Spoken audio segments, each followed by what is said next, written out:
لله وكفى وسلام على عباده الذين اصطفى أما بعد فأعوذ بالله من الشيطان الرجيم بسم الله الرحمن الرحيم وتلك الأيام نداولها بين الناس صدق الله العظيم زمین چمن گل کھلاتی ہے کیا کیا زمین چمن گل کھلاتی ہے کیا کیا بدلتا ہے رنگ آسماں کیسے کیسے یہ گورے سکندر یہ ہے قبر دارا مٹے نامیوں کے نشاں کیسے کیسے صدر انجمن اسٹیج پر جلوہ افروز علماء کرام مشفق و مکرم اساتذہ کرام معزز سامعین اور حکم صاحبان اس بزم انجمن صیانت اللسان میں آپ حضرات کے سامنے قوموں کے عروج و زوال کی حقیقت اور دنیا کی ترقی و تنزلی کے نقشے کا ایک ہلکا سا خاکہ پیش کرنا چاہتا ہوں۔ مجھے امید ہے کہ اس آئینے اور حقیقت کی چھلنی میں ہم اقتدار یافتہ اور ترقی یافتہ اقوام کا چہرہ دیکھ سکیں گے، ان کے مستقبل کا اندازہ ہمیں ہو جائے گا اور خود اپنے تئیں فیصلہ کریں گے۔ اٹھ کے اب بزم جہاں کا اور ہی انداز ہے، اٹھ کے اب بزم جہاں کا اور ہی انداز ہے، مشرق و مغرب میں تیرے دور کا آغاز ہے۔ عزیزان ملت، یہ دنیا آج سے نہیں ہزاروں لاکھوں بلکہ کروڑوں برس سے قائم ہے اور تا قیامت باقی رہے گی۔ اس مدت میں نامعلوم کتنی قومیں روئے زمین پر نمودار ہوئی، کتنی قوموں نے اس دنیا کی اسٹیج پر کرشمہ سازی کی، اپنے کرتب دکھلائے، تماشا کیا اور چل بسی فنا ہو گئی۔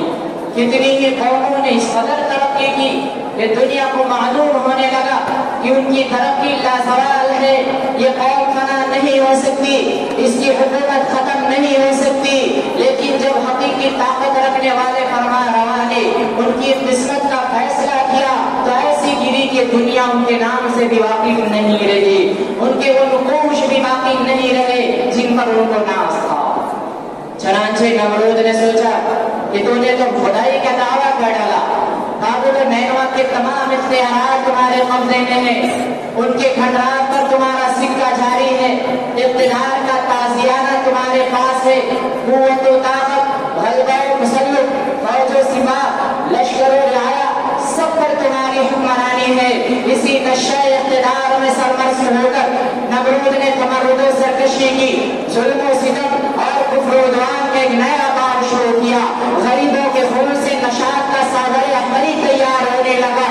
رعایا کی جھونپڑیاں اجاڑ کر شاہی محل سرا تعمیر ہونے لگے، اور اس نے سوچا کہ میرے اقتدار کو کوئی خطرہ نہیں، قوت و طاقت میرے ادنا غلام ہے۔ لیکن جب فیصلے خداوندی ہوا اور وَإِن تَتَوَلَّوْا يَسْتَبْدِلْ قَوْمًا غَيْرَكُمْ کا اصول سامنے آیا تو نمرود اتنا بے حقیقت ہو کر مرا کہ اللہ تعالیٰ نے ایک مچھر اس پر مسلط کیا اور اسے ایک مچھر نے اس کا کام تمام کر ڈالا، بنا کے بھاگ اتار دیا اور اس کی یہ حکومت کے نقوش بھی باقی نہیں ہے۔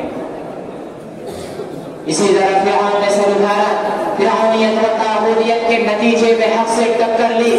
خدا سے پنجہ آزمائیں شروع کی، انا ربکم الاعلی کا دعویٰ کیا، اسی عجب و غرور کے نتیجے اور اقتدار و طاقت کے نشے میں بنی اسرائیل کے ساتھ ناروا سلوک کرنا شروع کیا، انہیں طرح طرح سے ستایا جانے لگا، پیدا ہوتے ہی ان کے نگینہ بچوں کا قتل عام ہونے لگا، مکہ کی آغوش پہ ان کے جگر پاروں کو چھین کر انہی کے سامنے خنجر و تلوار کی نوک پر ہوا میں اچھالا جاتا اور پھر دو ٹکڑے کر کے ان کی آغوش میں دے دیا جاتا۔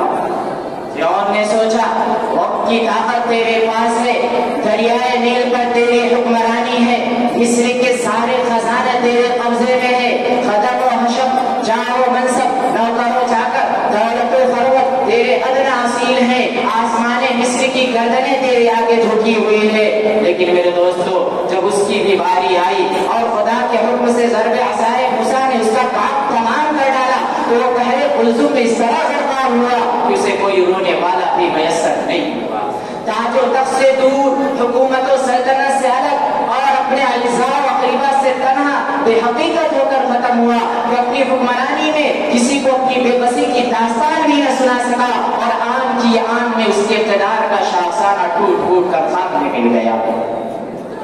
محترم حضرات، اسی طرح چھٹی صدی عیسوی میں صحرائے عرب سے قوم اٹھی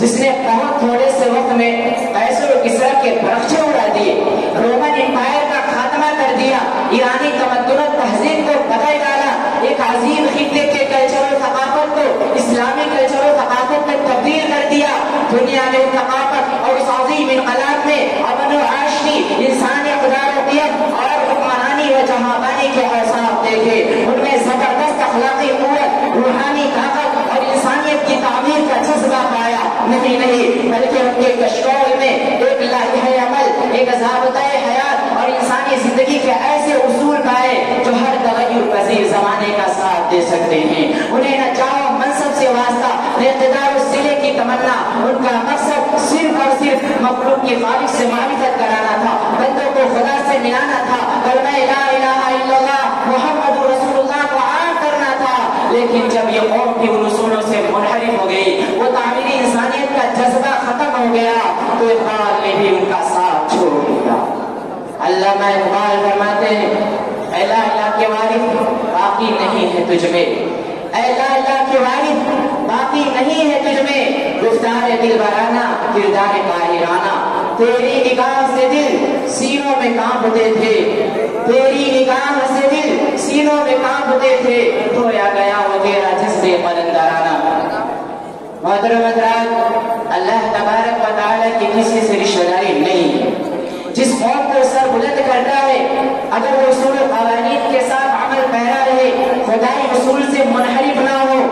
قوت و اقتدار سے وہ نشے سرمستی سے سرشار نہ ہو، مخلوق کا رشتہ خالق سے جوڑنے کی فکر میں رہے تو اس قوم کے سر پر سدا ہمارے سعادت سایہ پکڑ رہے۔ اگر وہ اصولوں سے منحرف ہو جائے، وہ تعمیری انسانیت کا جذبہ ختم ہو جائے، خدا سے رشتہ توڑ لے، خود کو سب سے بڑا تصور کر لے تو خدا اپنی قانون اس کی سرگوشی کے لیے تیار ہے۔ وَتِلْكَ الْأَيَّامُ نُدَاوِلُهَا بَيْنَ النَّاسِ۔ دنیا میں جن قوم نے بھی ترقی کی ہے وہ شروع میں بہت کمزور و گمنام تھی،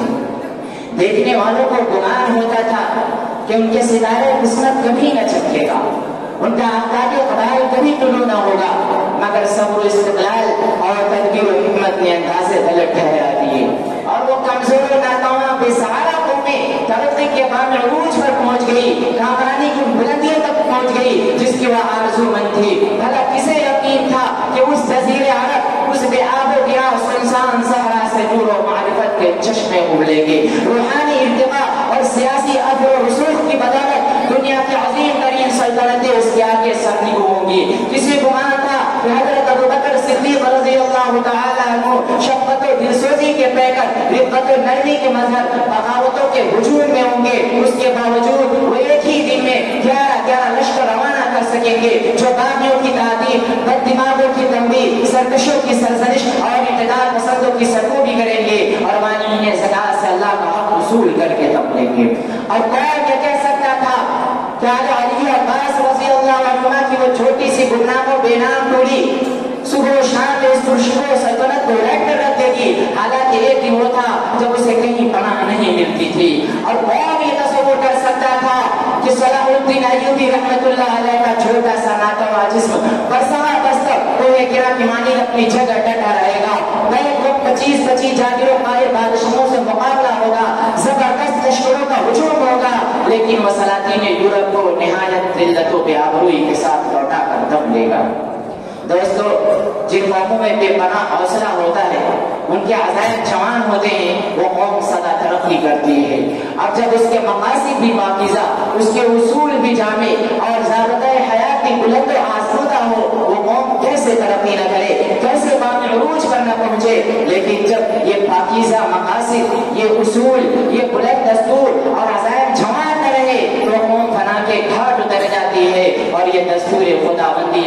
کرشمہ دکھا دیتا ہے۔ وَتِلْكَ الْأَيَّامُ نُدَاوِلُهَا بَيْنَ النَّاسِ۔